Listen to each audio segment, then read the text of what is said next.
D&D is generally high fantasy, but does it have to be? Welcome back. We finished our last DMs and writers kind of advice and questions, talking about more about deities and finishing and wrapping that up. And now we're going to be moving into genres and themes of stories, discussing the do's and don'ts and the good and bad of all of that. Now, D&D is obviously the storytelling tool that we use here at the World of Ae'oene, so it is the topic that we're going to talk about the most today, but it is not limited to that. But before we delve into storytelling themes, we're going to stay in a much broader sense and say the genre of story that you are telling.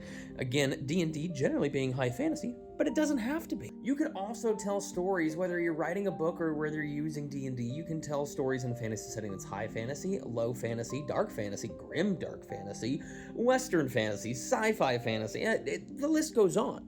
In the World of Ae'oene, generally, I lean to darker themes, so a lot of my stories here at the World of Ae'oene have gone from high fantasy to dark and even into grim dark fantasy, and we'll have a whole video discussing those themes and the do's and don'ts, especially when you get to that grim dark and those really dark themes, but that's for another video. What I want to know is what kind of genres have you played and what you haven't and what you want to do, because if you're, for instance, playing D&D, you don't have to stick to D&D. You can find one that maybe matches your genre better, whether it be Call of the Cthulhu, Blades in the Dark, Candela Obscura, Pathfinder, Daggerheart.